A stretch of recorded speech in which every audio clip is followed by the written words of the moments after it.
के संविधान का कौन सा अनुच्छेद अस्पृश्यता की अवधारणा को समाप्त करता है और किसी भी रूप में उसके व्यवहार को निषिद्ध करता है? Article number 17। यहाँ पे और भी कुछ आर्टिकल दे रखे हुए हैं जैसे कि 14, 15, 16, तो इसके बारे में भी जान लेते हैं। आर्टिकल 14 कहता है कि विधि के समक्ष समानता।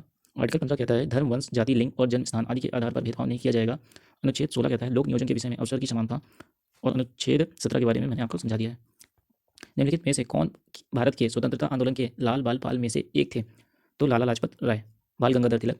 ठीक है, तो यहाँ पे एक वर्ड है चितरंजन दास। चितरंजन दास कौन थे? इनका दूसरा नाम क्या था? इनको देश बंधु कहा जाता था और ये पॉलिटिकल गुरु थे सुभाष चंद्र बोस जी के। केवल डैश वर्ष से अधिक की आयु के भारतीय नागरिक ही किसी राज्य के राज्यपाल के पद पर नियुक्ति के लिए पात्र होते हैं। 35 वर्ष। विषम का चयन करें। संकेत है वस्त्र उद्योग, तो कपास उद्योग जो है वो वस्त्र से संबंधित है। रेशम उद्योग वस्त्र उद्योग से संबंधित है। विद्युत उद्योग ये आपका वस्त्र उद्योग से संबंधित नहीं है, तो यही विषम हो जाएगा आपका। निम्नलिखित में से कौन सी भारत में मीठे पानी की झील नहीं है? लोकटक, सांभर, बड़ा पानी, भीमताल। इसमें से कौन सा ऑप्शन हो जाएगा आपका? सांभर।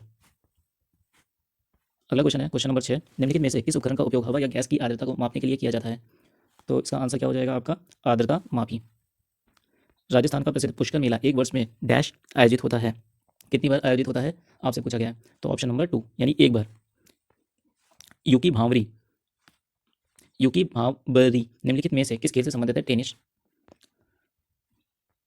मानव विकास सूचकांक 2021 के संदर्भ में भारत की रैंक क्या है? 132। 2023 में भी रैंक कितनी रही है इनकी? 132।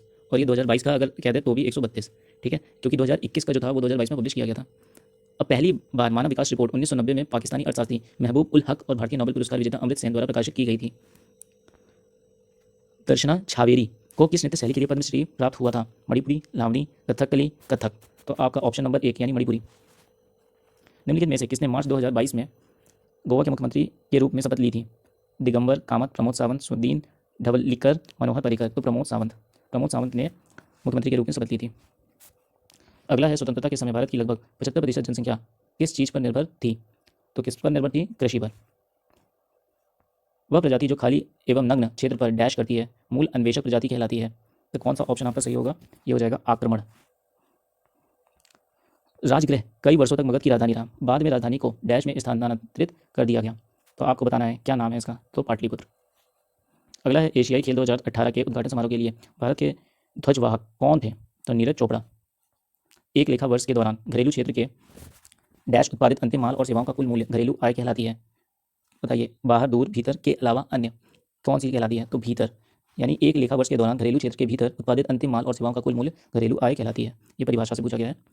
निम्नलिखित में से कौन सा लोक नृत्य तमिलनाडु राज्य से संबंधित है? घपाल, भांड, लावनी, कुम्मी। कौन सा है? कुम्मी। भारत की 5वीं पंचवर्षीय योजना का मुख्य उद्देश्य क्या था? गरीबी उन्मूलन। 19वां है 24 जून 2022 को इंटेलिजेंस ब्यूरो के निदेशक के रूप में पदभार किसने संभाला? तपन कुमार डेका। आज का आखिरी प्रश्न है डैश को 2019 में पारित किया गया था और इसके फलस्वरूप भारत के प्रधानमंत्री और पूर्व प्रधानमंत्री की सुरक्षा प्रतिबंधित कर दी गई थी। तो विशेष सुरक्षा समूह संशोधन अधिनियम 2019।